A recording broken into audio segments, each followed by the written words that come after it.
Go, Yeti's got possession. Moving back up. Rosaschi with the ball. Herkimer alum, by the way. Suny Poly women's coach. Oh. That's awesome. I love lacrosse guys, man. It's the best. Dude, I'm not. Yeah, I'm just not a gamer. I guess I bought these headphones about a year ago.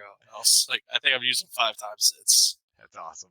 So, Charlie Rosaschi, or Chuck, as everybody likes to call you on the Yeti, Utica Yeti. Yeah.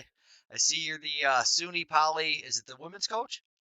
Yeah, I'm the head women's lacrosse coach. I still help out with the men's team. Obviously, me and Coach Miziak are great friends, and I enjoyed my time playing for him, and I enjoy helping him out when I can. But my first priority is, I'm the head coach for the women's team, and I'm really excited to rebuild that program after COVID kind of beat us up.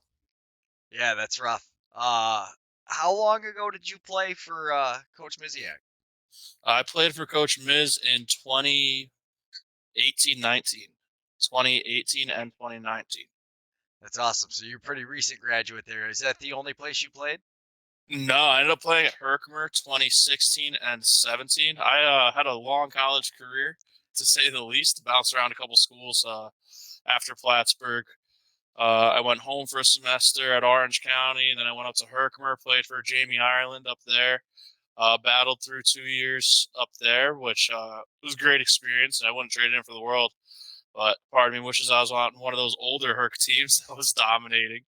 I was playing when OCC was in the middle of their run, and then after Herkimer, I was coaching there. Actually, I was coaching Herkimer's fall ball scrimmage against Suny Poly. My brother's at Suny Poly. I kind of walked across the field and said, "Hey, coach, what do you say? You mind if I try out for the team?" And then I tried out as an attackman instead of staying in goal. So I got to play Suny Poly as an attackman for a year, and then goalie for my senior year. That's crazy. So you've played all over the place. When did lacrosse start for you? Organized later, but my dad actually, to keep the story short, he lost a bet in college. He'll say he won the bet and then his friend didn't show up. But to keep the story short, my dad lost a bet in college when he was down going to SUNY Maritime. And he played lacrosse for the first time ever in college. He never played in high school, but he got to play in college. And he just kind of loved the game. He played against his brother. And then when me and my brother were, I want to say 5, 6 years old, he got us fiddlesticks in the yard. So I had a lacrosse stick in my hand since really young age, but I didn't play organized until 5th grade. I played 1 year on in 5th grade, then a year off, and then back in 7th grade I played again. And then since then I haven't put the stick down. Yeah, that's awesome. But have you always, so you played field that whole time? When did you start playing goalie? Was that when you were younger too, or? That's my dad. He he's got an interesting story too. He started a youth program at my high school because he realized that there was nothing there for us to go to. And one of the things that he told me right when we started the program is we divvied up the teams by two grades. So your 7-8 team, your 5-6 team. And when he started the team when I was in 8th grade, he was like, "Look, we got a bunch of new people trying lacrosse for the first time, so we're not going to have anybody that's set in a position." And he goes, "If we don't have a goalie on any day, you're playing goalie. I'm not going to make some other poor parents have to watch their kid play in net. So if nobody offers, I played goalie." And eventually it turned into, by the end of the season, when we played against a really good team, I played goal. And we played against a weaker team, somebody else would offer. And it was just stuff like that. And I grew up playing hockey, blocking shots was no problem. So I had quick hands, but I didn't really get coached in it until high school.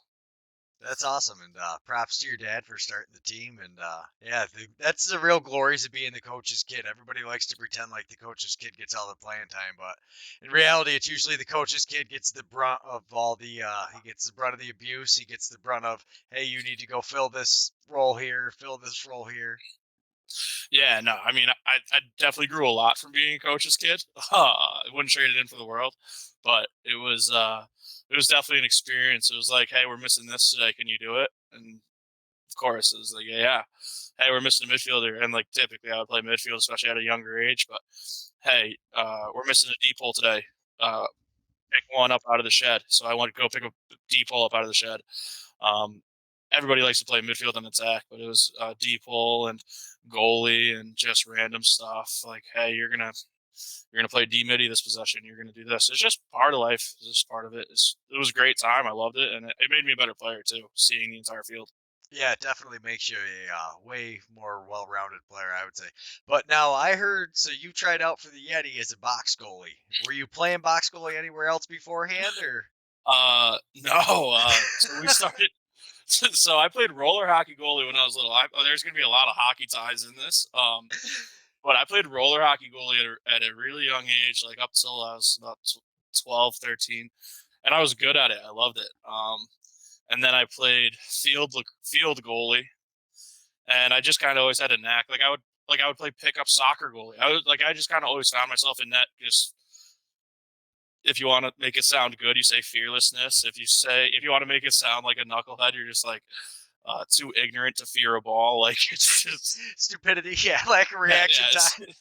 Yeah, it was just like stupid luck that I was good at goalie, and my instincts of like that projectile flying towards me. I don't want to get out of the way.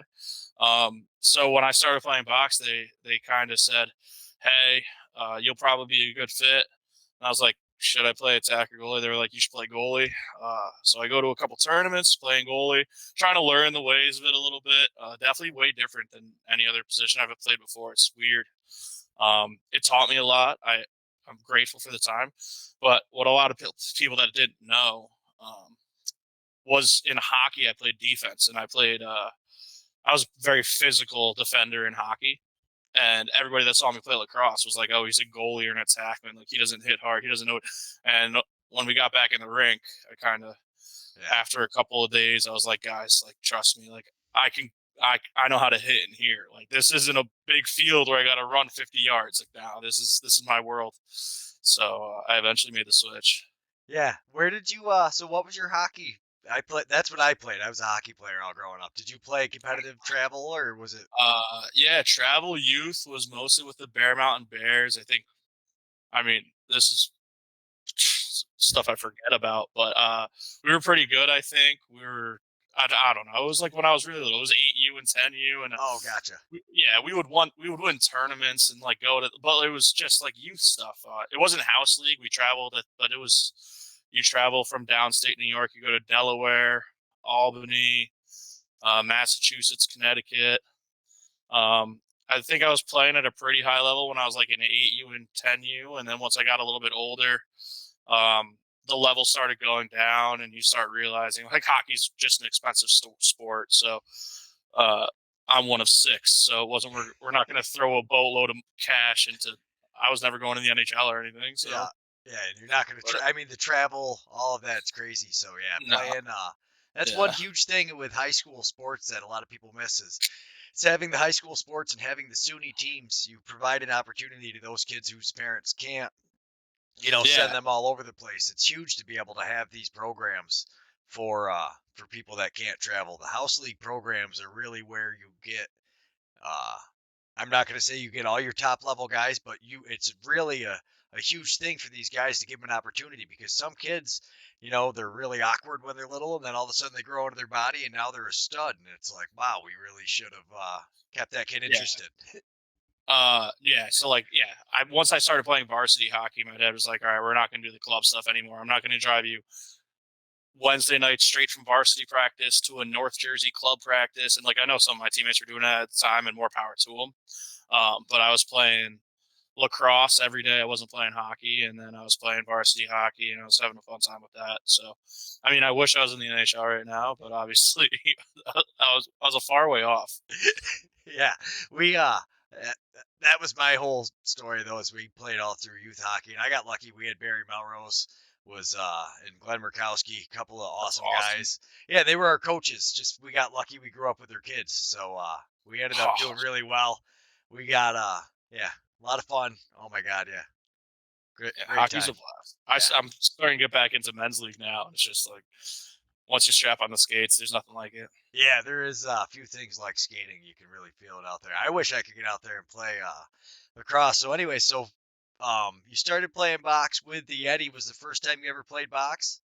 Yeah, a handful of tournaments beforehand with that same group of guys, but yeah, the Yeti was my first time playing like full time or by any means. Yeah, I talked to quite a few guys. I said I think it would have been a shame if you stayed in that. I love watching you.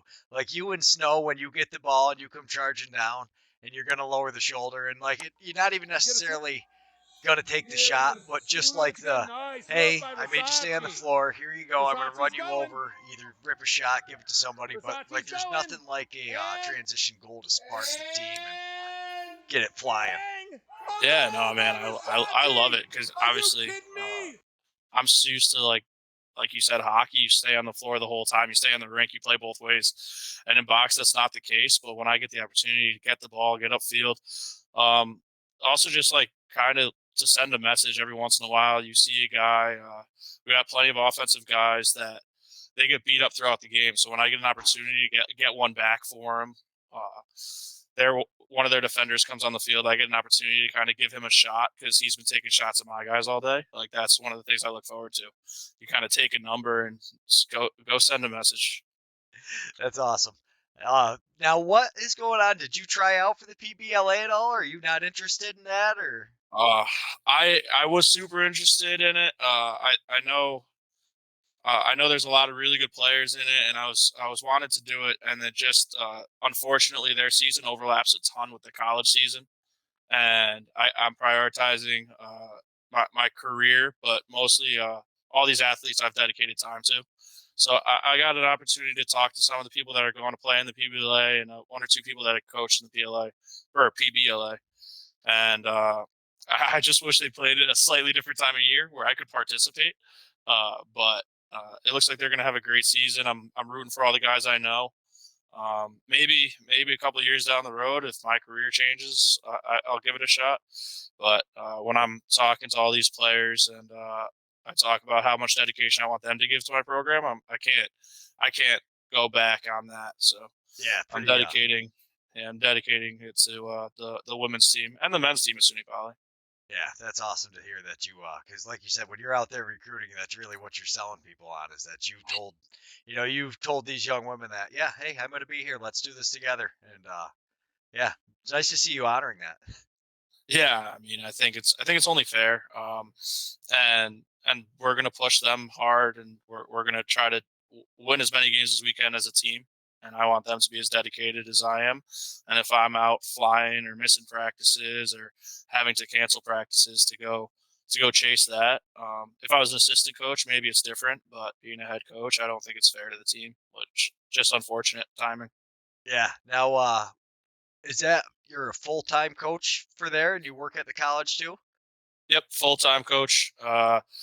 We do a lot of like game management stuff, so I always help out with other sports, announcing. I do a lot of PA announcing, which is it's just a blast. So soccer games and basketball games. If you ever go to Suny Poly, you'll hear me on the mic. Um, then setting up for games, just daily operation stuff, opening and closing the buildings. But I mean, recruiting takes up probably 60 to 70% of your time outside of the season. You got schedules to make and all that stuff, but it's just trying to go and talk to people and sell yourself and grow the program as big as you can. So it's full time. Yeah, that's it was SUNY IT when I went out and played at Mohawk Valley, so a few Yeah, years before we that. always, But we always joke that we're the SUNY that doesn't have a name. I mean, we're SUNY Poly now. We were SUNY IT in 2000 2005 to 2015 or something like that. Then there's Utica Rome people. Then there's SUNY Upper Division. I mean, there's 5 different names for one school. It's wild. yeah, it is pretty crazy. That was one of those eye-opening experiences for me was when I first got to MB was playing and we got to go play a fall ball tournament out at SUNY IT or well SUNY Poly put it on at the Yeah, time. And like just getting to see like that was my first time getting to see Onondaga and Herkimer was a powerhouse back then and like getting to see that level of lacrosse was like, oh yeah. I mean, I was lucky enough to play against some really talented guys.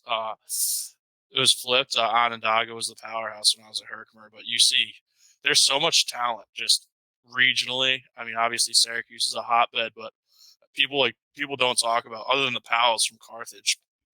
But you go up to Watertown, South Jeff, Carthage, you're starting to see more and more players come down out of Akwesasne to go to college. But those players have been there the whole time. They've just been going to Canada and playing box. Like there's just so much talent regionally, and then you get to see it at a JUCO level, and then we're trying to tap into that now more and more with Suny Poly. But it's also there's so many schools in the area that are pulling for those same kids. You got all the schools up north. And then we recruit against schools in Syracuse, and then obviously locally. Yeah, that's got to be very interesting. Now, how long have you been like women's lacrosse and men's lacrosse are very different sports. My daughter's just starting to play now, so I'm starting to kind of learn some of the rules. I did not realize how much more there was. I mean, even just the like her playing throw and catch with me. She's played with the men's stick forever. We've always played catch. She's never played organized lacrosse. And she was like, hey, I want to play for the school. And I was like, all right, we better go get you a girl stick. And that's been, I actually like playing with it, though. I throw around with it quite a bit.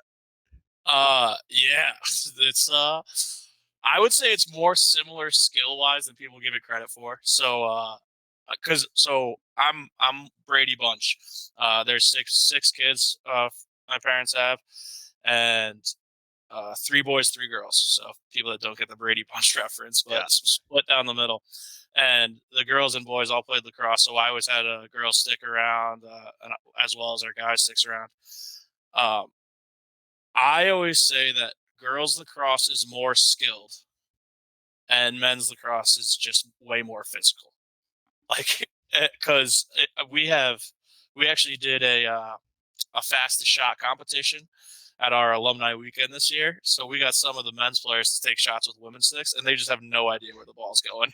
The ball's just flying out of the stick. It's terrible. They all launch like 100 feet in the air. The first time, like the first one I threw went straight over the fence into the neighbor's yard. And I was like, gone. It's so funny. So I've coached both of them. I started out as you'll get the spiel now, but I started off as like a skill positions coach. So especially as a goalie is pretty transferable, works for both. And then I was coaching goalie, and then it was like, hey, can you come help me with the defense? So I was helping coach defense in men's lacrosse, which I was orchestrating as a goalie, and then women's lacrosse, I was just learning it kind of as I went as a coach, and then just being around the game more and more and understanding scheme and stuff like that. There are so many more rules, which I'll shout them out quick. Athletes Unlimited does a great job of like advertising for the women's game, but it's just a lot of rules and just so some people really stick by them. I want to get a little bit more like having 2 offsides line is something that just like it shouldn't happen. Wait, you should just so like so your attackers can play 2/3 of the field, not half the field. So your offsides line isn't midfield. Your attackers and defenders can go 2/3 of the field, so they can go all the way up to like I think of it like the blue line in hockey. Okay. So they can go all the way up to the blue line, and then the other ones can go all the way up to the blue line. So you could play 12 or 11 on 11 because the goalies are in the net, but 11 on 11 in that middle third of the field. It's just why just make the offsides line the midfield line. Yeah, just make it easy for everybody. So it's madness with all that chaos and the like. Yeah, not so much probably at the college level. It's a lot more skilled, but like with little kids, that's got to be an interesting. chaos. Yeah, It's just chaos. it's like herding cats out there. You're like, no, guys, here's the line. Wait, well, why was it here? Yeah, then other stuff is just like rules differ by refs, and then like regions. Like you'll notice, like just like in men's lacrosse, if you play men's lacrosse in upstate New York versus when we went down to nationals in Columbus, the reffing was a little bit different in Ohio than it was in New York, which is fine. Like it's just part of the game. Everybody kind of knows it. You just kind of got to get used to the refs. But that's the same case with women's lacrosse. Is you're going to get some refs that call it tight, some refs that call it loose, and it's just something you got to work through. Yeah. What is the contact rules for women's lacrosse? According to the NCAA, they call it a non-contact, but that's garbage. so to be frank, there's a lot of contact. It's very physical. You're not allowed to extend your arms, is what the rule book says. So, but as long as you're like within, like your elbows bent here, you can push like that. You just can't straighten your arms and do cross check motions. Gotcha. So it's more like men's league hockey where you can get in each other's way, but you're not gonna lay somebody out, like throw the big hits. For people that just show up to a random lacrosse game, I always say, if it would kill you without pads on, it's a penalty in men's lacrosse.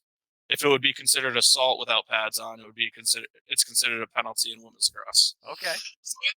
So it's my like layman's term for somebody that's never watched the sport before. Yeah, I'll try to relay that to my daughter as it'll be interesting for her because like the only lacrosse she watches too is box lacrosse, like with the Yeti, and so it's gonna be like for her, she's gonna be like, what in the heck is this sport? Like when we got the stick, she was like, why do we have a different stick? And I was like, well, I don't know. I was like, I don't know what to tell you. This is what they told me. And I could talk her through a ton of different rules if she wants. Like one, for example, like you can't push people with your arms like this. You have to be like matching stick. So your stick has to be up with their stick, and then you can push. So like, it's just like little things like that. Learning how to get away with stuff too. The rules inside the rules and stuff. Sounds like a blast. I don't think I will be covering any women's lacrosse anytime soon, unless they're playing box. That women's box that they played at nationals, the rules are the same. I can understand that. I will cover every women's box game they want, but it's growing. It's growing. Nova Scotia. I talked to somebody from Nova Scotia probably a month ago now. They have box women's lacrosse up there. They got box lacrosse up in Akwesasne now. So it's growing. It's growing. I love it. Now, is this something like you guys being so close to Utica with the school? Are you guys are any of your athletes going to be playing pickup box lacrosse here and there? I mean, is that something you guys would be encouraging, or are you kind of shunning them away from the Yetis? So there's a couple NCAA rules as far as like coaches playing with players, but I definitely I tell them to play as much lacrosse as possible. I tell them to play box lacrosse as much as possible. If they're going, I just won't go. Typically, is how I phrase it to them. Gotcha. I'll say like, hey, if you guys go to stuff, just let me know, and I won't be there. Because it's pickup, but it's a lot of. I encourage players to play as much as they can, and especially with more and more box coming to the area, I think that's a great opportunity. More so for the guys because the stick's the same. But if a girl, I actually have one recruit who's a girl that plays box lacrosse, and she's definitely like the type of player you want. It's just a lot of time with your stick to get used to being able to work with both. Yeah, that's I'm kind of dialing it in when I throw with her sometimes, but I still get that like 1 out of 10, 2 out of 10. That's just going 3,000 feet straight up in the air, and it's terrible. I can't even tell you how many balls the first time me and her went out to go play catch, because like she threw the first one and she sailed it, and I was like, it can't be that bad, and I grabbed it, and mine, of course, 100 yards past hers into the woods, it was gone. I was like, well, there's 2 balls gone. Let's change how we're shooting. It's crazy. Yeah, you gotta be a little bit more fine tuned with the women's stick for sure. She actually taught me a little bit more. I think it helped her not being quite as comfortable with the men's stick as I am, because it, like, for her, she picked it up and it was a little bit faster. She was starting to dial in passes and could pass within like 15 yards pretty good. But the shooting, even her, you could still see like she wants to crank like she can with the men's stick, and without having that kind of ball hold or knowing, I don't know how to tell her the proper technique, so I don't really mess with it. But yeah, it's the quick fix is, instead of having your hands flat when you go to shoot, so like obviously your hands are back here, is you just always keep your hands at a 45. Because if you keep your hands flat, the ball's going to roll to the top of your stick. So if you move your hands to a 45, and then you want to pull through the ball, or like push through the ball, I guess. But if you go like below, even to that like 30 or 15 degree, the ball just rolls up to the top of the stick, and that's when it goes like a mortar. Yeah, like a mortar. Craziness. Yeah, I like how you look up. You've obviously done it several times. Yeah, too often. That's awesome. So how long so you were assistant coaching? How long were you doing that as like a special like a specialist for the men's team kind of while you were working with the women's team and College level was as soon as I or as soon as I was out of eligibility in 2019. The next fall, I helped out with the team, kind of pestered Coach Miz to let me on the staff, and then it just kind of stunk because I was working with the team in 2020, and then obviously the pandemic hit us like a truck. But that was when I really got my experience working with men's and women's. So all of that winter, spring, January, the end of January through March 14th. I was working with the men's team and the women's team, and I was actually I was at a women's lacrosse game at Buff State when we kind of got news on the last 15 minutes there. It was, hey, enjoy the game today. Global pandemic starts tomorrow. We're not going to do anything else. And I did not think that after the pandemic I would be a head coach for a women's lacrosse team, but I'm really excited about it. And then, but I was an assistant through the pandemic with the men's team. The women's team stayed in that like paused state due to a couple things behind the scenes, and then just enrollment wise. And but I got to be an assistant for the men's team, and then once the women's job opened up, I figured why not go for it. yeah, don't blame you. And it sounds like it's working out pretty well. It works out definitely being close to, so I'm guessing you live somewhere out there where it's nice, the Yetis. You're not like some of these guys doing the 3.5 hour commute. So that was something else I wanted to talk to you about is so like the way you and Snow are out there on the floor. I assumed you guys were like longtime friends, hang out together, live close, and all that. And then somebody was like, "No, Snow commutes from like 3.5 hours away." I was like, "What?" Yeah, no, I think he's gonna beat me up if I'm wrong, but I think he's down over towards like the southern tier. I think over near like Allegheny or Salamanca, somewhere around there. And he commutes up, and but I mean, talk about what a guy. That guy is the nicest guy in the locker room. But we always say, watch out, he's putting down the plow, and it's the snow plow coming through. Once that plow hits the asphalt, it's just there's no going back. And a lot of guys just they get their egos, and I'll give it to them. I'm proud of them for trying to step in the way of him, but man, there's no stopping that guy once he gets going. So, but no, we're not. I kind of like his game, and I think there's a lot of similarities, obviously, but no, I didn't get to meet him until last summer. Last summer when we played that first year of the Yeti.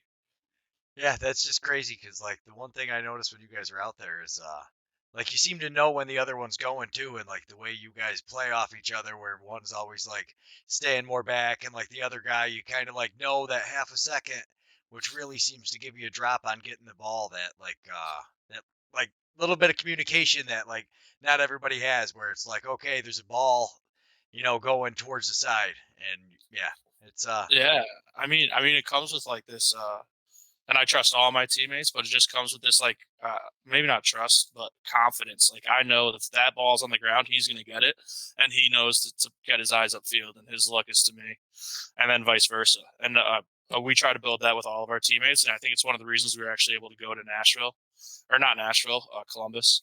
But I think that's one of the reasons we got to nationals. It was hey, like we built this chemistry with the whole team. I mean, you talk through the defense with Jimmy Fay, Peter Leota, some of the smaller, quicker guys, Brian Conzola. I always mess up his last name. I hope I got it right. No, it is Conzola. I screwed that one up. Like, and the best was the first. I'll hear it now, anyways. Fuck it. But so when I used to, when I was first saving everything in here, I always thought his name was Gonzola, so I just wrote. And the way Bob called it at the first game, he's like Gonzola. I'm pretty sure that's a cheese. Maybe it's a pasta or whatever it was. Bob said. And then yeah, when I thank God I actually looked it up and like found him. And I was like, oh my God, I almost felt like such a moron. Like I would have screwed up. Yeah. We have some great defenders on the team, and it's just fun to play with each of them. And just the more we play together, the better we get. and like these older guys like Jimmy Snow. He wasn't with us this year, but Dwight Bureau. Like these guys taught me so much, and then they're amazing to play with because you turn around and they just have like this next level cerebralness to their game. It's so nice. Yeah, it's yeah, that is one fortunate thing about definitely the team you landed with. You have got a lot of box experience coming from some of those guys. I mean, and then I just got to talk to Rodney Redeye last night, and yeah, he kind of was filling me in on some of the other guys, and it was like, oh wow, you guys have all played forever, and like he they don't ever explain to you like how good they are, but like as he was talking through something, I was like, "Wait, you played for the Iroquois national team?" He was like, "Well, yeah." I was like, "Hang on, that's a big deal, bud." Yeah, it's like, and especially with Rodney, he's like I don't like to call him humble because like if I say that, he's gonna take it to the bank with him. But it's they're very present. Like they don't want to talk about past success. They're talking about like, all right, hey, what do we want to do with the Yeti? It's like I don't care what I've won before. Um, that's behind him. So he like last year when he was playing with us full time, it was hey, we have to win this year. It wasn't oh I've done this, I've done that. It was and like you see guys like that all over our roster. Um, uh, Last year we had for Brandon Miziak, he was national champion MVP in field for Cortland. I think 2009, and he just came onto the team and he was just doing that like defensive transition role. Um, you have guys like Red Eye who were playing with the Iroquois national team. Dwight and Swamp were up like run teams up in Akwesasne, and everybody kind of was just like, "Hey, we're going to take a back seat for the team," and they played their hearts off, and they didn't take a step off the gas pedal. But you start talking to these guys, and it's just like, "You did what? You've been where? You've like, you know who?" And obviously Neil is like that too. Everybody knows Neil, but like when Neil texted me one day, I was like, "Neil Palace just texted me." It's kind of a like I don't get those moments often, I wouldn't. but Neil is awesome. I would not ask Neil for his number or Paul for Neil's number. It just so like when I communicated with him through email when we were doing the podcast, and when he was like, "Do you have my number?"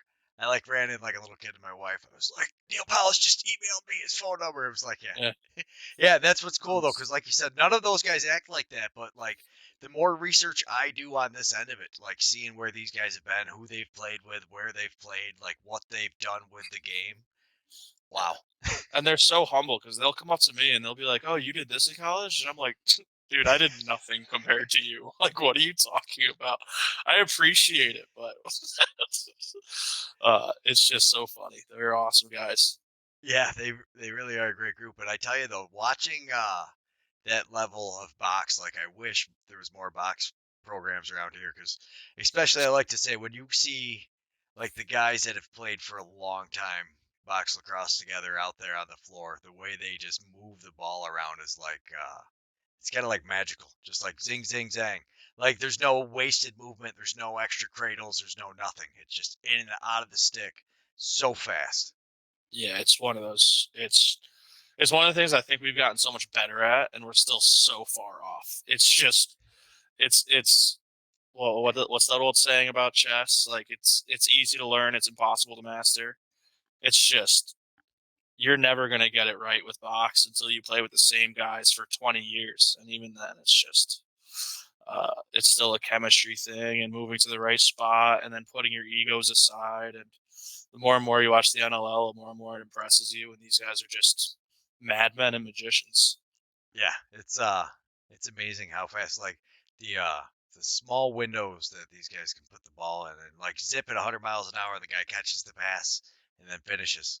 Like there was the one goal where you guys were playing the Eels there for the to go to nationals, the play-in game. And yeah, Ty, I think it was Ty, passed it across to Neil. And like I watched that replay like 100 times trying to figure out how Neil essentially it looks like he smacks it into the goal, but he doesn't. You can see he catches it and shoots it, but it's just unbelievable how fast and Dempsey goes Yeah, flying across and yeah, it's just nuts.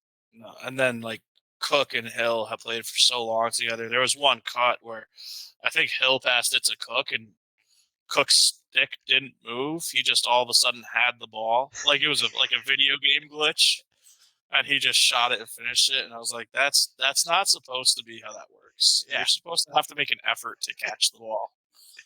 Just it's awesome playing with these guys. I swear it's so much fun to watch from the bench when I'm sucking wind and they're just taking care of business and getting us on to the next round. Yeah, that's the big thing. Probably has got to be so hard for so many guys because you guys have not like I don't know. You guys have like a long time field players, and you guys were all like very good field players or very good athletes in your own right. And then to be able to, be humble enough to show up, and it's just like, hey, we're beginners at this sport. Teach us. And like you said, you're not really because you do different things from all your sports put together. But at the end of the day, you really learn how much you didn't know. Like watching some of the way these passes go, and you realize how out of position, at least for me, like how out of position I would have been thinking I had him covered, and it's like, nope, not at all. No, it's. I thought that my game as an attackman midfield was going to translate really well to box, and I think I'm learning pretty quick, but it's still slow. It's still slow. It's like you just got to take it one step at a time. But it's a blast. Yeah, and you got to be, so you got to be, to really be that box offenseman, you got to be able to put it in these tiny, tiny slots all the time from crazy angles from everywhere with your stick. You have to be able to do it with your stick by your ankle and your stick by your head on both sides of your body with the same hands. That's the other thing that blows my mind is the twister and the backhand. Like how lethally accurate they can be with the back, like throwing it behind the back, but more so with the twister, how fast and how accurate and how hard they can get that shot off. Because it's kind of easy to go over here and do a little but some of these guys are flying, like they're shooting just as hard with their hands across. Yeah, it's something I practiced for years. Actually, it was something that I did for fun when I was growing up. Because same thing, playing hockey, you didn't have a right hand. I was always a lefty, so like I was like, why would I switch hands when I can just go like this? So I used to practice that all the time. Or practice my backhands, practice my twisters, and then I'm still not nearly as good as most of those guys, but I trust myself shooting like that, and I trust myself passing like that when the opportunity presents itself. yeah. You had a couple, I think, of your goals were twisters. You come flying down the floor, and that's always interesting to me to see because you'll come down and you know you're going to run into the guy, but what you don't know is if you're going to run into the guy and shoot, or if you're going to run into the guy and then peel off into the corner basically and look for some of your teammates coming off. Yeah, I mean, look, it's gonna sound well thought out now, and I swear, it's just kind of a feeling you have throughout the game. But it's one of the things we talk about on the bench. Like if you look around and everybody's just gassed, sitting on the bench, hunched over, can't breathe, you kind of got to use a little bit more of the offensive shot clock. So that's when I can't shoot, and that's something I've had to learn throughout the year. But then like you look at the bench and you see a couple guys that are ready to go, fired up, riding momentum. That's when you can kind of sprint down, take a shot, take a risk, and obviously you're trying to score either way. But it's kind of you have to get that feeling when you're on the floor, or like if your offense is hot, you peel off and give it to the offense, or if your offense is struggling and your defense is well rested, that's when maybe I'll try to get a momentum goal, because if any of us defenders score a goal, it's huge momentum. It doesn't matter if you're like, I don't think I'm that good at it, but we have a couple players that score a lot on defense. Like Peter Leota is running down the field all the time. Feels like he scores a goal once a game. And it's kind of something we expect, but it's just there. You get more emotion out of him scoring than you do out of Suits or Cookie or Hill or like any of those offensive guys. It's expected from all of the guys on your offense to get at least a goal a game, it seems like. And when Leota and you or Snow get down there and score, it's like the added bonus goal. Yeah, the whole bench goes nuts. Especially like you said, it can be such a momentum. Leota coming down on that breakaway scores, gets the team fired up, and then you lose it quick. They come back and score like right afterwards, but then you guys still like held that momentum, and then that buzzer beater at the end where he just decides, no, I'm staying on it, I'm shooting it, and he does, and it just you could see the emotion in that kid's face, and like that, like everybody was just like, okay, yeah, and it was Oh, emotion on his face. Goodness gracious. That kid wears his emotion on every freaking inch of his body. yeah, That kid, I mean, it's so fun to play with him, but sometimes you just got to be like, hey, dude, like, let's style it back a bit. Like, we don't need to fight this guy. We're up 10. Stuff like that, where but those are the guys you want to play with. So it's great being out there with him, but goodness gracious, that kid! And when he does that momentum stuff, oh, he's ready to talk to the entire city of Syracuse. That's so funny. yeah, he's a riot out there. I got to talk to him the other night. He is, yeah, he's he's intense too, and you can tell he's young too. He can really make a go at this. And thankfully for him, he's got the ability to work with the family, and they can kind of work around a schedule. Hopefully a little bit, let him go down. Hopefully he makes that team. That would be awesome. He's a wild boy. He's a That's wild boy. that's what you're looking for, though. You need those. Oh, absolutely. I like when I put the helmet on. I can relate a little bit, but that boy, whew, awesome. Yeah, that is that is actually the one of the big things I wanted to talk to you about is the everybody attributes how the Yeti family is. Like, and everything is always a family affair. Even though, like you said, you've got guys that travel from so far away, it's amazing how close everybody is. And like they don't yeah, I mean it's a tribute to you and the rest of the guys there that you still had so many guys flying in, driving in from all over the place.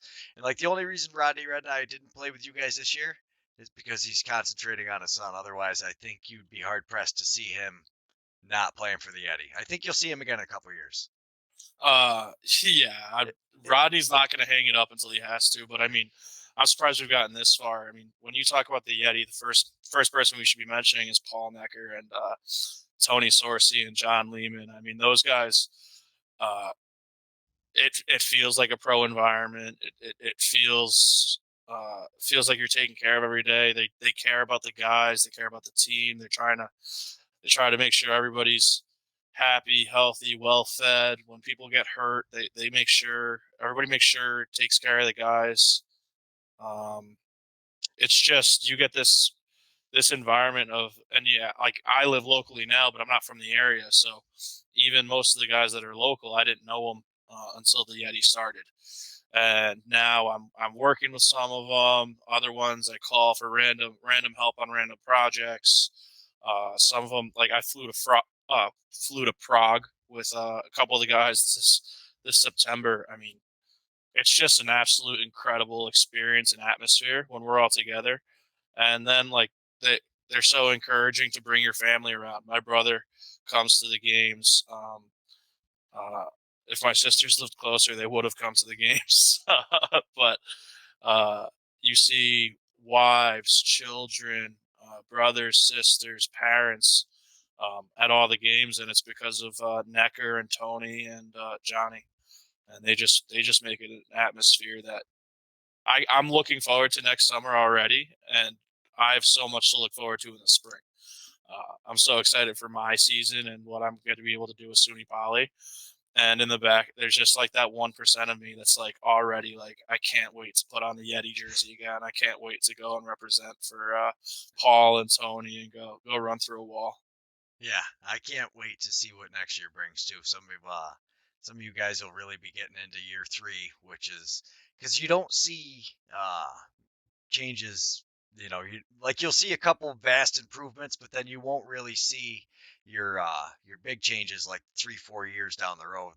You know, I really think next year, like you, Blaine, a lot of those guys, Chris Ryan, all these guys that are getting so much more time on the floor, I think it's going to be I think you guys are going to be forced to be reckoned with there coming next year. Oh, I think so too. And finally getting a taste of that, like outside of upstate New York, competition, going and seeing what the teams look like overseas, going and seeing what the teams look like when we went to nationals, playing against the main team. They were a really good team. Playing against that, we played against the Minnesota team or the Grand Rapids team. But like there were all the teams that went down to Columbus were really good teams. So getting experience against those guys, smaller guys, quicker guys, especially for me, is something I got to work on. But seeing all the different styles of box is just something that we got better at as a unit. Yeah, and then to be able to play at Laxnai against some of the best competition. Oh, I wasn't able to play in all the games. We had stuff going on at the school, and I only got to play in a couple. But man, you just walked around, looked at some of those rosters, and you would have no idea how talented these guys are based on how they walk outside the building, based on how they carry themselves. Like they're all very like nice, respectful. Hey, you want to hang out? Hey, we're going to this establishment tonight or that establishment the next night. And then you get out on the floor and they're punching you in your face. And then once the game ends, they're like, "Hey, dude, you want to come back and hang out by the truck?" And I'm like, man, this is my kind of culture. It's kind of that code to live by. But as when you're inside the boards, nothing matters. And then when you're out or when you're inside the boards, everything matters. And when you're outside the boards, nothing matters. I get what you were saying there. Yeah, that's been yeah, it's very interesting. Like you said, I love you see the emotion in it. Speaking of which, Ryan Lewis is a guy I don't know much about the team. Now, he's been playing box for a few years, I'm guessing. I thought he was a young kid too when you watch him running around on the floor sometimes. And then I actually got to meet him at nationals for the first time was like I ever actually talked to him. And I was like, "Oh, you're not a, you're not a young kid. You're No, he's a dog. He's an animal of a player. I think the first practice, me and him kind of got into it. No, he caught me pretty clean in the chest, um, and I kind of was like, all right, next one, let's go.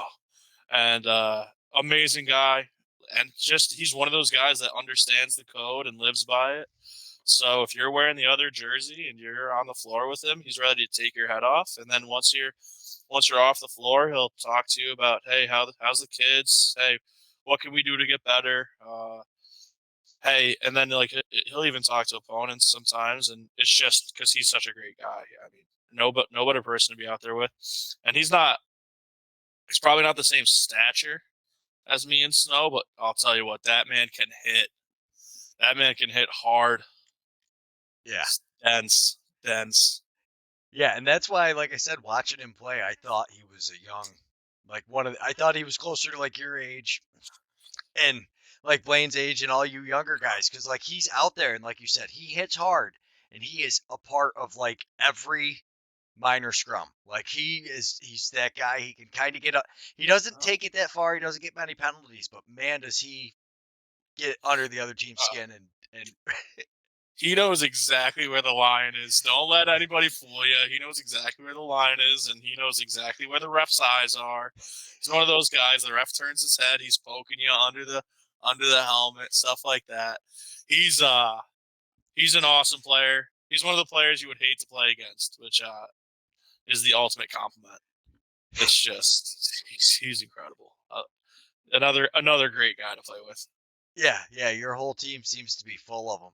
And now, I mean, getting to play with so many guys that are now getting picked up in the PBLA, it's got to be it's got to be cool. And like you said, you're looking forward to next summer. But not only that, that's gonna hopefully help you with the recruiting a little bit. You guys see it. Plus, the more you guys are able to grow out with that Utica Lacrosse Yeti growth, I think the more you're going to see that whole city grow and all those schools in the area. I think once you start getting the men into those pickup games, you're going to start seeing the talent level of everybody in that area start to flourish because you can get a stick in the hands all winter long at a pickup league now there that some of these kids didn't have a chance to go. Not all these schools have access to gyms for these kids to be able to go play wall ball or field houses or Yep. Yeah, there's been a couple, but I think there's a lot of renovation going on to these indoor turf complexes. Now they cost some money, but you know, Skylar Sports Complex over on Herkimer Road. You got Accelerate, where I coach some youth lacrosse over on Judd Road, which is more towards Westmoreland. And then, or I think it's technically in Whitesboro. I'm not sure. And then what used to be formerly known as Rising Stars is being renamed Elevate. It's now owned by ICANN, so they're doing some renovations to the inside, from what I understand, and they're going to have a turf facility. And then the Nexus Center, where the Yeti are going to be hosting a ton of stuff. So you're getting all these turf facilities and all this new money invested into getting guys inside playing. Hopefully more and more box lacrosse. Yeah, should be awesome. I can't wait to see how the Nexus Center turns out. You guys get to see it all the time. My first chance, I think I'm going out in December. Paul's got something planned, but I want to make it out once you guys start your pickups. I'm gonna come out one of those nights to hang out and kind of shoot the shit and get some film. And the pickup nights are always a good time because you kind of get the silly stuff out of Blaine and Nick, and you'll see some pretty impressive. We get to do the fun stuff. Like, I don't play a ton of offense in the season, and I'm starting to do it a little bit more, but to work on that, being comfortable in that situation, is I go down and I play offense with Nick.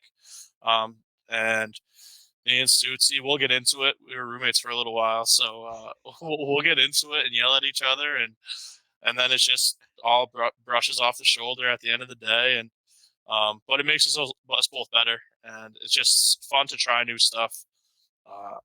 And it always is. It really is a blast. And it's the least serious box lacrosse stuff we do. So yeah, and that's where I think you see most of those skills shine, is where you guys can kind of play around, be creative, like you said, start to hone it in. I tell all the kids that I coach, like, I'm not a big you got to shoot overhand guy. I like to see him shoot overhand, and if you miss, you better explain to me why you thought that was the right shot. But I tell them all the time, the first time you try to fling a ball from the ground into the net shouldn't be in a game, because you're gonna try it. You know that, and I'm not spending time in practice leaving a bunch of balls in front of the net for you guys to all run around and fling. That's stuff you guys need to work on at home. And like you said, that playground silly stuff, the backhand shots, it's great. So me and my brother, who's upstairs right now, but we used to do like an around the clock drill. So it was like an analog clock. You got a release from 12 o'clock, 1 o'clock. Then you just go around the clock and you're shooting backhand. Then you start shooting underhand, sidearm, and you just kind of like you go around the clock and you're trying to shoot from. Now most of these young kids don't know what an analog clock is anymore, but you release from each hand on the clock, and it's something I tell our college players to do too. I'm like, hey, like, at the end of the day, no coach is going to get mad at you for scoring. So if you shoot sidearm and score, you're good. The women's team makes fun of me because I guess I always say it's a results-driven business. I was like, if you guys shoot sidearm and you score, I'm not going to say Pete, but if you shoot sidearm and miss 2 or 3 shots in a row, we're on the line. Yeah. Why are you still shooting sidearm? You haven't figured it out at home or at practice. Yeah. Yeah. So it's just they make fun of me for saying results driven business, but it really is. And it's something that you got to work on at home if you're going to do it in games or even in practices. If you're at a tryout and it's the first time you try a sidearm shot, you're going to look ridiculous. You got to be working on that in the backyard or with your buddies or whatever you got to do. Yeah, a lot of time on the wall ball. I actually went. Do you know Matt Johnson at all? Matt Johnson's former Suny Poly player? Was he a Suny Poly player? No, Albany. No, I don't know Matt Johnson. There's a Matt Johnson that played for Suny Poly last year. He's our goalie, but no, this is he's an older, a little bit older than that. He was Albany. I think 2012 was his last year at Albany. But anyways, I was talking to him, and his wall ball routine is insane. He showed it to me, like it's just the cross hand behind the back around the world, and he does it all. And it's like 200 wall balls, or I forget how many reps it exactly was, in under like 20 minutes though. It's yeah. I mean, more power to him, but I'm big on I'm huge on the, like, I think it's therapeutic. So, like, I don't put, like, reps on it per se, but I'll just sit there throwing against the wall with headphones in, and I'll start trying behind the back stuff and crosshand and sidearm and shovel shots and all this stuff. I just kind of sit there doing it, and, like, I try to make it as fluid as possible. So if you catch it here, you release it here. If you catch it here, you're going behind the back or around the world or stuff like that. So, to each their own. I mean, I know plenty of people that got way better with the rigorous stuff, but I just try to do it to, like, sometimes when I need to think about something, I'll just throw a podcast or music on, and I'll just sit on the wall for 40 minutes. Yeah. Yeah, no, I definitely that's about the only throwing I get in now is if I'm just kind of out messing around. I can't actually even throw that hard anymore, so I can barely bounce it hard enough off the garage to bounce back to me anymore. No, I'm sure you're not giving yourself enough credit. It's not quite that bad, but it's pretty. It's not good. I'll say that. That's one of the things I like about a rink. When you go inside the rink, the glass has some good bounce. Yeah, it's that whole setup in there, and like you said, really goes back. Like Paul always makes sure, yeah, you Uh, everything's top notch. Like playing in the odd, Taken care of. yeah, going through the growing pains of starting a new team, and we're doing this, and like he just, yeah, you guys have team bags, the jerseys, warm up shirts. It's and just having the coaches there, like you said, being able to have Coach Tony there, and you can really see in some of the tournaments the difference, like the being able to make adjustments by the end of the game, where you have two guys that are looking from the bird's eye view that aren't worried about playing time and fighting with guys over playing time. They're sitting up there going, hey, no, the best thing for the team is right now we need you transition guys to get moving faster, or no, we need you transition guys to hit the guy come, that bird's eye kind of view to pick things out that necessarily you guys don't always get to see.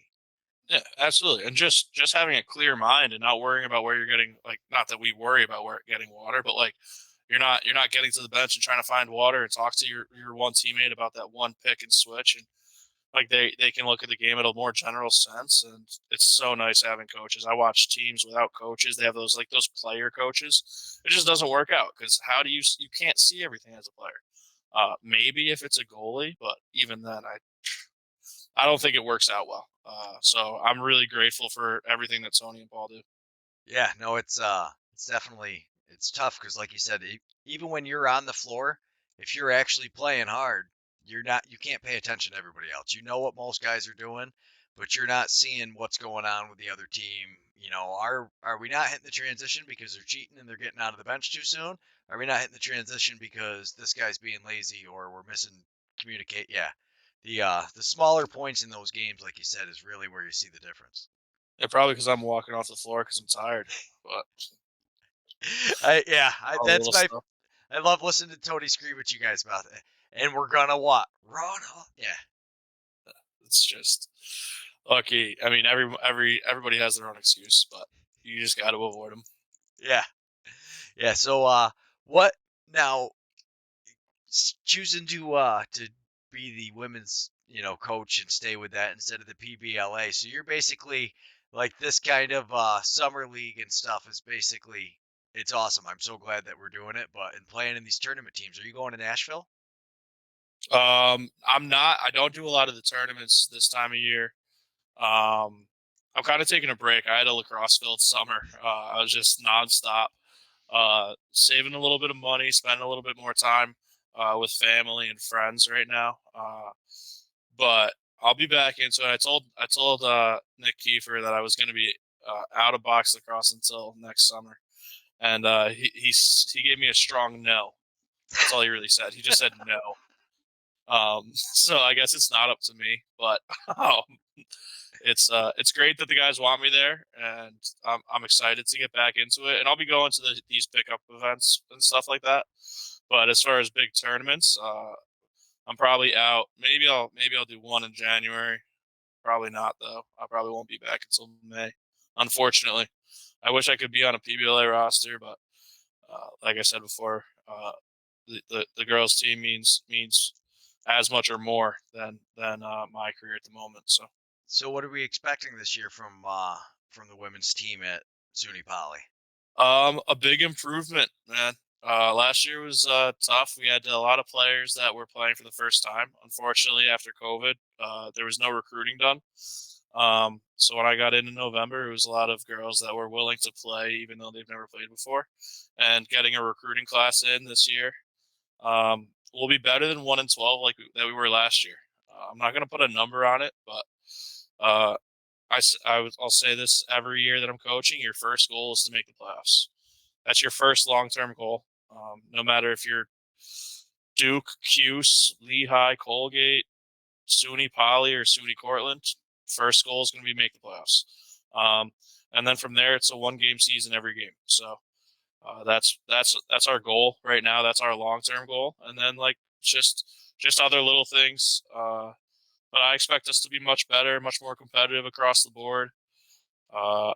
Everybody that started last year obviously is at least 1 year into lacrosse now, so they've vastly improved. Add about 6 new faces to that group, and I think we're gonna be pretty good. And then it's just how much will they work, how hard will they work, and how much will they believe in each other. You got to be a unit, and I'm excited to see it. I think they will be, but I won't put a wins number on them yet. Yeah, that's a bit much for pressure on you and them. But what are you expecting the most improved point of the team to be? Yes, you said everybody getting along together. So are we talking less ground balls, less turnovers? Biggest improvement. Oh, man, I expect to talk about box. Yeah, we With got to this spend a team, couple minutes, put you on the spot. I think clear rate is going to be my biggest thing. I think it's a tough stat to keep, but I think it's the most important stat. Is your clear rate should be now it should be 100%. But obviously, I don't hold my teams to an impossible standard, but it should be about 90 to 95%. Because you're a man up with the goalie, and as long as you're making the right reads and passes, or just getting it to somebody athletic, because sometimes you can just run, just like in men's lacrosse, you can just run a clear sometimes, and you don't need to have 5 passes. But I think the clear rate's going to be the biggest improvement. I don't have it handy from last year, but I'm sure it was not great. Even if the stat was decent, but the clear rate was a problem. We would get picked off in the defensive zone and just get stuck down there for extended periods of time. So goals scored in general, I think we're going to be way up, but clear rate, just time of possession on offense, are 2 stats that they're a little bit more advanced stats. I don't know if every school we play keeps those, but that's definitely stuff I'm going to look for. And you can kind of feel those stats, even if Yeah. they're not capped. You don't have the ball for 5 minutes, and you're like, oh, I'm surprised that we had the ball for 5 minutes. Felt like we had the ball for 20. It's like, no, you can usually feel it a little bit. So. Well, especially the clear rate, even if you, you usually see those results if you keep turning the ball over and giving extra possessions to teams in lacrosse. Eventually, they're going to score. Yeah. I mean, uh, if you can't clear, you're just digging yourself a bigger and bigger hole. Eventually, you're going to let a lot of failed clears turn into odd man rushes too. So you're just leaving your goalie out to dry, or 1 or 2 defenders out to dry. So clear rate is one of the biggest team stats. And then I think we're going to score more goals just because we're going to have a lot more pieces on offense. That's probably the most measurable stat. But then time of possession of just hey, in men's it's 80 seconds, but in women's it's a 90-second shot clock. We don't need to go in the first 15 seconds. We don't need to go in the first 30 seconds. Let's work around. Let's see what their weakness is. Let's be a little bit more patient on offense, and just having more skilled players that can handle the ball and kind of read the defense is definitely something that's going to change that aspect of the game, and just kind of slowing the game down for us. Yeah, and it's kind of funny because those are basically 2 of your biggest. At least the clear rate is a huge part of your responsibility with the Yetis, and yeah, it's funny because you guys have I wonder what your clear rate is. It's usually pretty good. Every once in a while, you guys will cough it up as you're running out, but usually the first second pass isn't the issue. It's whether or not you guys you know make it up the floor and decide to rip a shot or decide to pass it over, kind of. I've taken I take a lot of pride in ground balls and clears since I was a player. I mean, as a goalie, I think I was top 5 in ground balls as a team at one point, one of the seasons. Just like you see a ball, like your defender makes a great play, he makes a strip, and then there's a scrum, and as a goal, you can go in and take it.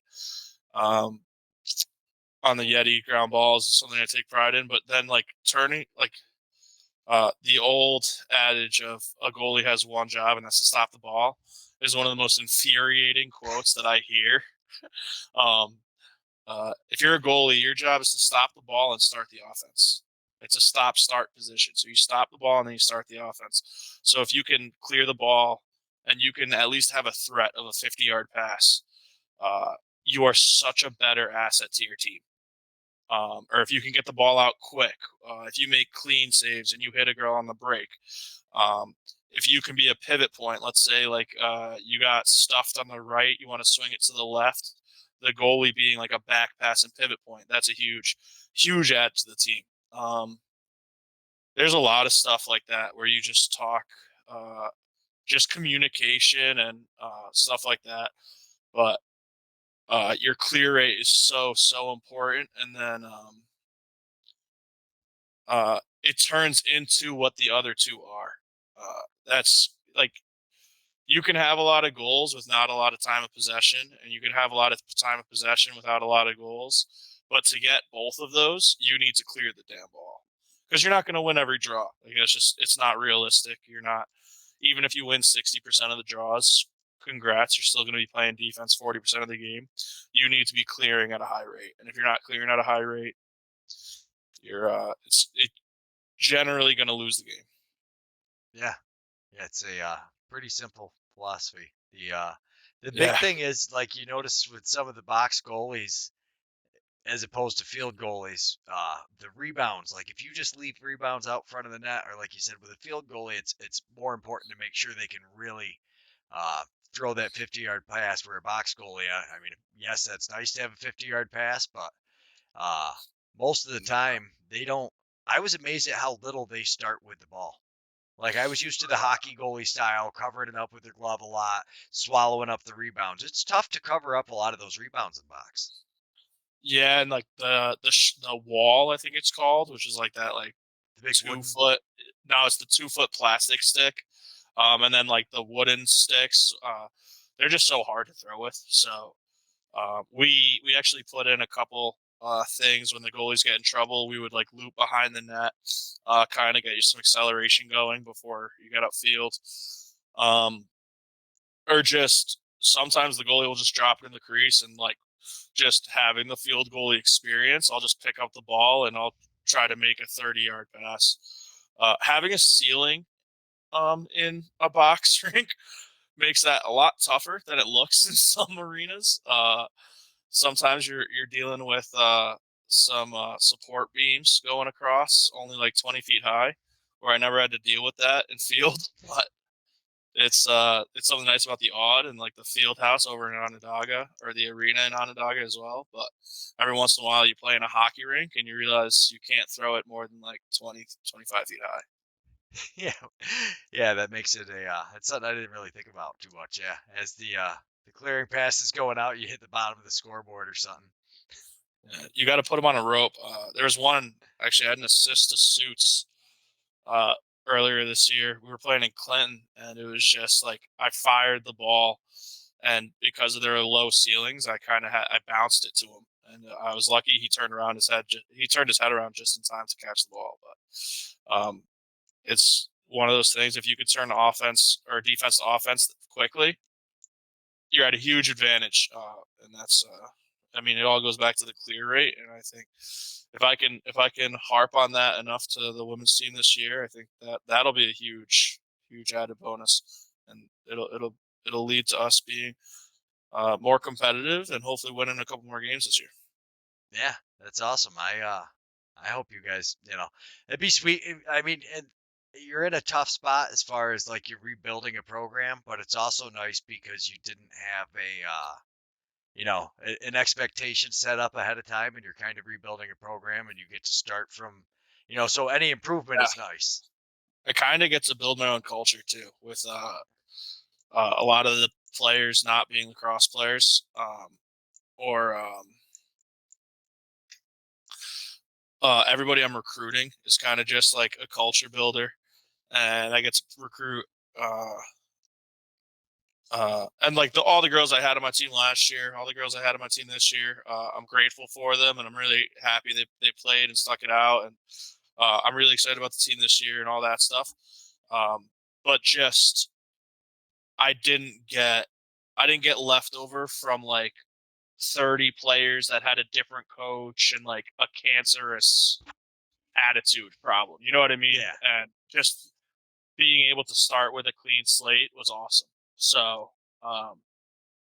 having that is just something that people don't think about when you get a new coach and you have players that are used to being favorites. It's like, well, that's not going to fly with me, and that's really hard to weed out of a program. But since I didn't have that problem going in, it's one of like the small positives I was able to take out of rebuilding this kind of from scratch. Yeah, I like your saying it's a results driven business. Everything really should be kind of results driven, Oh, but look, we all think we're the smartest NFL coach on a Sunday when we're sitting on our couch, right? It's like coach, like it's part of the job. Coaching is it's the easiest thing to judge from the outside, because if you could sit there and you could point to my record, and you could point to my roster size, and you could point to all these things that are public knowledge because our rosters and our schedules go out on the internet, and I'm perfectly okay with that, and obviously every other coach is used to that. But uh, like if you look up John Smith at this accounting firm, he doesn't have everywhere he's been an accountant before. It's like your whole resume is up there. Like if you want to find out where somebody coached the past 5 years, 10 years, 20 years, 30 years, you just look up their current school, and it's going to say, hey, this person's coached here, here, here, here. And then you can go back, and we've all done it. I mean, you go back and you look, hey, was this guy successful or was he bad? And then you look it up. It's just you're and yeah, at Suny Poly, it's not a huge platform by any means, but if somebody wanted to go back and be like, hey, this guy's scheduling these people, and he doesn't keep a big enough roster, or he does this poorly, or just it's a very public job, as in the public opinion gets to see a lot of what I do, which is fine by me. But it's just part of the reality of the job. yeah, and that's where, like you said, if you're used to results, they sometimes speak for themselves. But the other thing that's lost with a lot of this in athletics is the you're not. Yes, you're trying to make a great program, but more important is what you're doing with the program, what your students are, what kind of culture you created for the students. Because there's definitely a lot of these cancerous sports teams that I'm sure you've seen throughout the years where nobody cares about, what's No, happening. But I had a conversation about this the other day, and it's especially at the D3 level. The D1 level is the same way, but I think we kind of get it a little bit more. Is like I know that if you put the effort in, you're going to become better at lacrosse. Even if I'm not the coach, if you put X amount of hours in, you're going to get better at lacrosse. That's part of it. But as much as lacrosse is my job, is I want every player that I have leaving the school a better person than they came in. And that doesn't mean they're bad people when they come out of high school, but like get better at communicating with adults, get better at communicating with their peers, get better at scheduling, get better at time management. Uh, just like little things of like stuff that you can get away with when you're 16, 17, 18. But like when you're 22 leaving college, like calling in sick to work. Yeah, like, okay, if you're a freshman and you're working at whatever store, like Dick's Sporting Goods in the mall, and you're doing that stuff, yeah, you call out sick one day, maybe your manager just rolls his eyes. But as you or I know, if you call out sick 3 weekends in a row at a real job where you're trying to start a career, it's not going to go over well.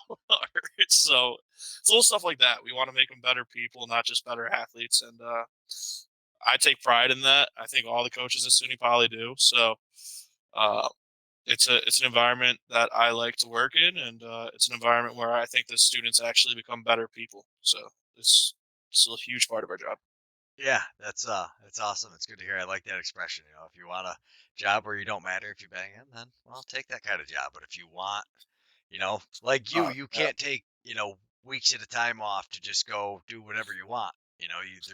We owe responsibilities to people. We got to show up when we got to show up and figure it out. And like you said, when you have teammates that count on you and learning how to deal with that kind of stuff is huge because knowing the difference too. Am I really not feeling well, or is this just I'm a little tired because maybe I stayed up a little too late last night? yeah. Were you a knucklehead last night? It's little stuff like that, and then just learning priority is a big thing now too. I feel like I said that word weirdly, but whatever. Um, just like learning your different priorities. Like, are you going to prioritize the team, or are you going to not make practice because you got scheduled to work at wherever? Um, and look, all of my players are great at being like, hey, yeah, no, we're going to be practice first, practice before anything. And part of the communication piece with me and that is like if I change practice on Friday, if I change Friday's practice time on a Wednesday, and I change the practice to when their work hours are, that's on me that they're missing practice. It's not on them. But if I have the same practice time every Friday and they have work every Friday, that's different, right? That's on them. And they all prioritize lacrosse. Or some of them are multi-sport athletes, so they prioritize whatever sport is in season at the time. Um, but uh, they learn that they learn to prioritize class. The ones that work learn to prioritize art. Beer. They learn to prioritize work, class, lacrosse. Hopefully, none of them are prioritizing beer. That's hilarious. Oh, Oh that's my awesome. goodness. Well, unfortunately, I got to run because it's way past my bedtime. But hey, it's been awesome talking to you. Thank you so much for your time. Yeah, I man. appreciate it. Fisher is amazing. I'd happily do it again whenever you need a random body to fill in. But this is fun. I like the podcast. Thank you. We're gonna start doing starting next week. We're gonna start doing a Yeti one every one day a week on Paul's YouTube channel. We're gonna start running a live one. Oh goodness. We're gonna do like so the first week right now I think it's gonna be me, Paul, and Rodney Red Eye. And then after that, we're gonna set it up where I'd like to get like random groups, like every week, get somebody else in to be like, you, especially once the season gets rolling, to like get you in and be like, hey, this is what's going on, we're doing good, or hey, we're super busy, sorry guys, go fuck yourselves, I ain't got time for this, but That's shit, awesome. yeah, stuff like that, and we're gonna try to keep everybody caught up on the like what's going on with the PBLA, just because so many of those guys, are getting Yeah, I hope it shots. takes off, man. I am really rooting for it. I wish I could do it, but it's part of the job. Yeah. So this one's gonna be on the Blue Squatch. This will be on the Blue Squatch, the BS podcast there. I'll send you. It takes me about a week to get these and go through and get all your clips and put everything in. And then, Yeah, no worries. It's been a blast. I've seen a bunch of the clips, and I'll have to go watch some full episodes now. yeah, it's been fun. I love learning how to do this. I'm hoping, honestly, like this all started to a lot of this is I'm making like trying to teach myself how to do this, but we're gonna make a Yeti documentary. I'm gonna try to make a movie. We'll see what happens. That'd be awesome. Reach out to Hill. I know he takes a bunch of videos in the locker room and stuff like that. I should. I do got to get a hold of Ty. I haven't told Paul yet when we're doing it, but we made some trophies, so you guys are gonna have trophies too for the north of the or for the upstate NABLL. Oh, that's awesome. You guys take care of us. Yeah, we try to. I love being a part of it. Thanks so much for being awesome, bud, and we'll talk to you. No problem. Take care. See you next time.